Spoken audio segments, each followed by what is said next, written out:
بھائی نے ایک اچھا سوال کیا کہ کوئی شخص جو قرآن پڑھتا ہے لیکن اٹک اٹک کر پڑھتا ہے، اس کو مکمل پورا پڑھنا نہیں آتا ہے، تو دوسرا شخص بولتا ہے کہ بھائی تو پہلے سیکھ لے پھر پڑھ، ویسا مت پڑھ ورنہ معنی غلط ہو جاتا ہے۔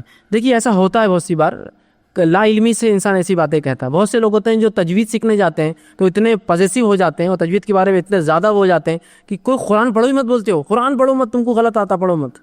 کسی بھی مومن کا معنی اور مقصد یہ نہیں ہوتا قرآن کو غلط پڑھے۔ ہے کسی کیسی نیت کہ میں قرآن کو غلط پڑھوں؟ کسی کی بھی نیت نہیں ہوتی۔ یہ الگ بات ہے کہ اس کو بھی آتا نہیں ہے، لیکن ظاہر سی بات ہے کوئی بھی چیز سیکھنے سے آتی ہے، غلطی کریں گا تو آئیں گی، اور اسی لیے اللہ کے رسول صلی اللہ علیہ وسلم یہ بات جانتے تھے کہ ان کی امت کا ہر انسان عربی نہیں ہوگا، اس لیے آپ نے فرمایا جو مومن قرآن پڑھے اور اٹک اٹک کر پڑھے، سیکھ رہا ہے، لیکن سیکھنا ضروری ہے کہ میں تجوید سیکھ رہا ہوں، قرآن پڑھنا سیکھ رہا ہوں، لیکن اٹک اٹک کر پڑھ رہا ہوں۔ جو مومن قرآن پڑھے اور اٹک اٹک کر پڑھتا ہو، اس سے دوہرا ثواب ملیں گا، ڈبل ثواب ملیں گا، ایک کوشش کرنے کا اور ایک قرآن پڑھنے کا۔ لیکن اس کا مطلب یہ نہیں کہ آپ زندگی بھر آتے ہوئے بھی اٹک اٹک کے پڑھتے رہے اس لیے کہ ڈبل ثواب ملے، نہیں، یہ تو ترغیب دینا تھا، بڑھاوا دینا تھا تاکہ قرآن سیکھو، قرآن پڑھو، زبان رکھتی ہوئے تو اٹکتے رہو۔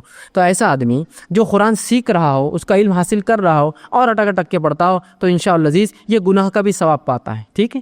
تو یہ بہرحال اس طرح سے، تو کوئی انسان دوسرے کو روکے نا کہ تیرے کو غلط آتا تو پڑھی مت، ہاں وہ یہ کہے کہ دیکھو میرے کو بھی غلط آتا لیکن میں سیکھ رہا ہوں اور سیکھتے سیکھتے پڑھوں گا تو جب آئیں گا۔ بہت سے لوگ بولتے ہیں والدہ کو مت پڑھو، بچوں کو مت پڑھو، تم کو آتا نہیں، غلط ہے، کچھ بھی معنی ہو جائے گا۔ ہر مومن کا معنی وہی ہوتا ہے جو قرآن کہنا چاہ رہا ہے، کوئی بدلنا نہیں چاہتا۔ یہ الگ بات ہے کہ اس کے زبان سے ایسی چیزیں نکل جاتی ہیں، اور بہت سے لوگوں نے یہ قرآن کے سیکھنے کو ابھارنے کا بھی عجیب طریقہ سیکھا ہے۔ کسی کو بولتے ادھر آؤ قرآن پڑھو، وہ پڑھتا الف لام الحمدللہ رب العالمین اور الرحمن الرحیم، وہ پڑھتے جاتا ہے، اب کہیں نہ کہیں اسے چوک ہو جاتی ہے، سواد اور سین کی چوک ہو جاتی ہے، ٹھیک، قاف اور خے کی چوک ہو جائے ہوتی ہے، بولتے ذلیل کمینے کتے، اللہ کو گالیاں دے رہا ہے، فلاں کر رہا ہے، یہ کر رہا ہے۔ بولتا نہیں میں نے گالی نہیں دی، میں سورہ فاتحہ پڑھ رہا تھا، دیکھو کیا معلوم تو نے کیا بول دیا، تو نے یہ بول دیا، تو نے تلوار بول دیا، تو نے نیزہ بول دیا، اس کا معنی یہ ہوتا، اس کا معنی پھاڑنا ہوتا، اس کا معنی توڑنا ہوتا، اس کا معنی غلط ہوتا، اس کا معنی یہ ہوتا، تو نے اللہ کے بدلے انعام اور تو نے یہ کر دیا، پورا بیڑا غرق کر دیا، تو نے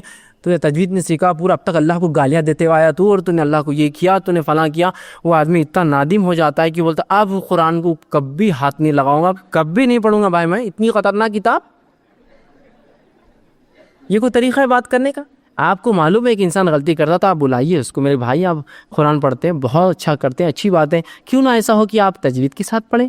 اور وقت میرے پاس ہے، میں آپ کو کچھ بتاتا جاؤں گا وقتاً فوقتاً۔ آئیے آپ شروع کیجیے، سورہ فاتحہ ہم کر لیتے نماز میں، چونکہ ضروری ہے پڑھنا، چلیے پڑھ کے سنائیے۔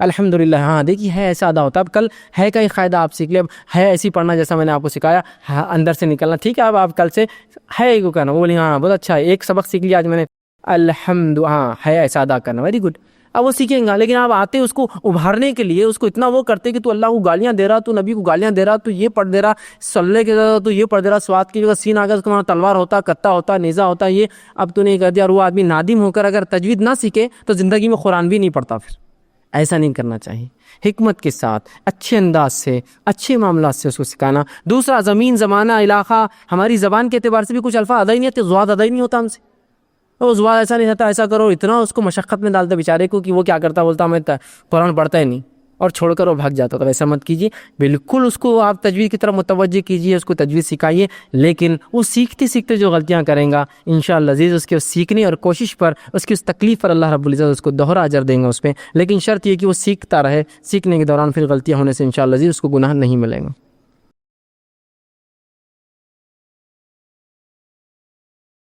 السلام علیکم، آپ بھی ہمارے اس کام میں تعاون کریں اپنی زکات و صدقات کے ذریعے۔ ڈونیشن ڈیٹیلز کے لیے ڈونیٹ پر کلک کریں۔ اگر آپ کو ہمارے ویڈیوز پسند آئے ہیں تو اسے شیئر کریں اور ثواب کے حقدار بنیں۔ روزانہ ہمارے ویڈیوز کو پانے کے لیے ہمارے یوٹیوب چینل کو سبسکرائب کریں اور بیل آئکن دبائیں۔ ہم سے دیگر سوشل میڈیا پر جڑنے کے لیے ویڈیو میں دیے گئے آئی ڈی کو سرچ کریں۔ جزاک اللہ۔